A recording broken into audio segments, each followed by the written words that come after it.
যদি এই নিয়তটা করে নিই, তাহলে এই দিনের মজলিসে আসা, এই দিনের মজলিসে বসা, দিনের মজলিসে যে সময়টাকে আমরা ব্যয় করছি, সেই সময়টাকে ব্যয় করা সম্পূর্ণভাবে আমাদের এটা দিন হবে, তার নেকি ও সওয়াব আমরা পেতে থাকবো।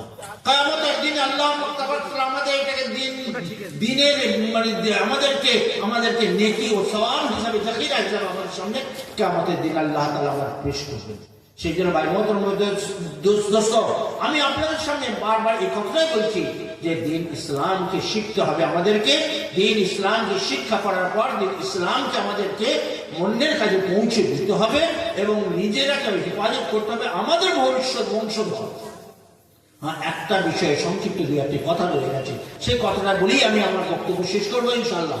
সেটা হলো, এই মাদ্রাসাগুলোতে জানবেন আমাদের সমাজ থেকে, গ্রাম থেকে, পরিবার থেকে 100% ছেলে মেয়ে এই মাদ্রাসাগুলোই পড়ে না। আমাদের এই মাদ্রাসাগুলোয় পড়ে কত শতাংশ? 1% নয়, 99% ছেলে ও মেয়ে আমাদের পরিবারের অন্য জায়গায় রয়েছে যারা মাদ্রাসা শিক্ষায় আছেন। তাদের জন্য তো শিক্ষার ব্যবস্থা হতে হবে, তাদের জন্য শিক্ষা জরুরি। দিন ইসলাম আল্লাহ তাআলা প্রত্যেকের জন্য ফরজ করেছেন, দিন ইসলাম সকলকার জন্য আল্লাহ তাআলা পাঠিয়েছেন। সেই জন্য 99% আমাদের বাচ্চারা যারা এই মাদ্রাসার বাইরে পড়ে রয়েছে, তাদের শিক্ষার ব্যবস্থার জন্য আমাদের একাডেমি, আমাদের মুরব্বিরা বলছেন সর্বশিক্ষা অভিযান। সর্বশিক্ষা অভিযানটা কি? মাকাতিব, মুক্ত, প্রত্যেকটি মসজিদ কেন্দ্রিক মুক্ত। আমরা যেন যে ছেলে মেয়েরা আমাদের মাদ্রাসায় আসতে পারে না, তাদেরকে যেন মসজিদের যে ইমাম সাহেবের মাধ্যমে তাদের দিন শিক্ষার ব্যবস্থা করি। এটা আমাদের ফরজ, এটা প্রত্যেক গার্জেন, অভিভাবকের ফরজ, বাপ মার উপর ফরজ যে দিন নিজের বাচ্চাদেরকে দিন শিক্ষার ব্যবস্থা করা। এবং সেই দিন শিক্ষার ব্যবস্থা কোথায় করবো?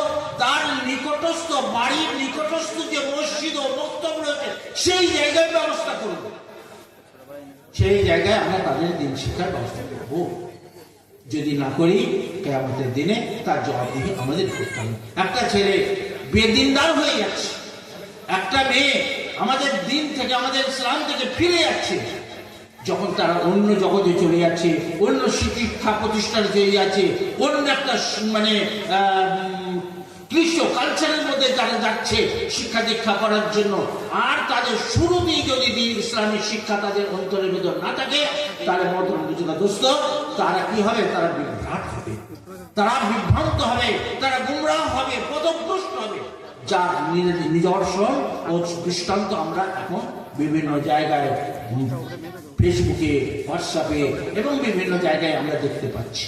আমাদের এই ছেলে মেয়ে দিন ইসলামের বিরুদ্ধে কলম ধরছে, যারা কোরআন হাদিসের বিরুদ্ধে কলম ধরছে, যারা দিন ইসলামের বিরুদ্ধে যারা কোরআন মানে বক্তব্য রাখছে, আমরা এটা দেখতেই পাচ্ছি। কেন? তার দায়িত্ব কিন্তু গার্জেনদেরকে নিতে হবে, তার দায়িত্ব গার্জেনদের নিতে হবে। তাকে প্রথম শৈশবেই তার দিন শিক্ষার ব্যবস্থা হয়নি। শৈশবেই যদি তার দিন শিক্ষার ব্যবস্থা হতো, তার যদি ইমান শিক্ষার ব্যবস্থা হতো, তাকে কলমা শিক্ষার ব্যবস্থা, কলমার মানে মতলবের শিক্ষার ব্যবস্থা হতো, তাকে ফারাইজ শিক্ষার ব্যবস্থা হতো, তাহলে এই বিভ্রান্ত সে হতো না, এই পথভ্রষ্ট হতো না। মতন বোঝা দোস্ত, আমাদের জমানায় আমরা দেখেছি একটা সময় বক্তব্যগুলো তো শুধু নাজেরাই কোরআন হতো, যে বগদাদি কায়দা পড়ানো হতো, বগদাদি কায়দার পরে নাজেরাই কালাম পাক পড়তো। এখন কিন্তু মক্তবগুলোতে শুধু নাজেরাই কালাম পাকের তালিম হচ্ছে না। এখনকার আমাদের একাডেমি, আমাদের মুসলমানের দিনরা চাইছেন যে ইলম ফরজ, ইলম যতটুকু হাসিল করা ফরজ, যতটুকু ইলম হাসিল করা ফরজ, ততটুকু ওই মক্তবের মধ্যে আসুক। প্রত্যেকের তো মাদ্রাসায় ভর্তি হওয়া ফরজ নয়, কিন্তু দিন ইসলামকে শিক্ষা করা ফরজ। সেই জন্য ওখানে যেমন ইমানি তালিম হবে, কলমার শিক্ষা হবে, প্রশ্ন কলমার শিক্ষা হবে, ঠিক সেই রকম ইমানে মজমাল ইমানে মুফাসসালের শিক্ষা হবে, ঠিক সেই রকম ভাবে নামাজের ফরাইজের শিক্ষা হবে, ওযুর ফরজ করা তাদের শিখাতে হবে, গোসলের ফরজ করা শিখাতে হবে, হ্যাঁ তাদের অন্যান্য ফরজের কাজগুলো সে সমস্ত তাদেরকে শিক্ষা করতে করাতে হবে। ভাই মোহতরম দোস্ত, এই শৈশবে যদি তাকে আমরা শিখিয়ে ব্যবস্থা করিয়ে দিই, সেই ছেলে ভবিষ্যতে যে জায়গায় যাবে না কেন সে কখনো দিন ইসলাম থেকে হটে যাবে না, দিন ইসলাম থেকে তার সরে যাবে না।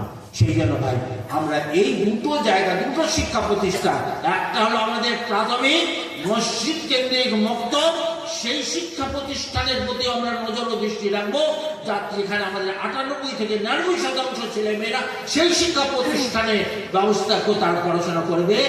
আর এই যে শিক্ষা প্রতিষ্ঠানের যে জায়গাটায় আজকে আমরা বসে আছি, এই শিক্ষা প্রতিষ্ঠানের ফিকিরও আমরা করব, যেখানে মানে আমাদের দ্বীন ইসলামের হেফাজতের জন্য, আগামী প্রজন্মের জন্য দ্বীন ইসলাম কোরআন হাদিসের শিক্ষার ব্যবস্থা রেখে এই দ্বীন ইসলামকে হেফাজত করতে পারবে, সেই ব্যবস্থাপনার জন্য এটাকেও আমরা হেফাজত করব। আর তার সাথে সাথে 3 নম্বর কথা, আমাদের ব্যক্তিগত আমলের জন্য যা কিছু শিক্ষার প্রয়োজন, সেই শিক্ষা আমরা যে জায়গা থেকে পারি আমরা শিখবো। ব্যক্তিগতভাবে কোনো আলেমের সাথে সম্পর্ক স্থাপন করুন, সেখানে শিখুন, কিংবা ইমাম সাহেবের কাছে যদি বলুন যে আমাকে আলাদা শিক্ষার ব্যবস্থা করতে তার কাছে শিখুন, কিংবা আমাদের চলতা ফিরতার যে মানে মাদ্রাসা তাবলীগী জামাত, সেই জামাতে সময় দেন, 3 দিন 10 দিন 3 চিল্লা দেন, ইনশাআল্লাহ আস্তে আস্তে দেখবেন ওখানে এই তালিমের ব্যবস্থা হচ্ছে, সেখানে এই শিক্ষার ব্যবস্থা হচ্ছে। সেই শিক্ষার মাধ্যম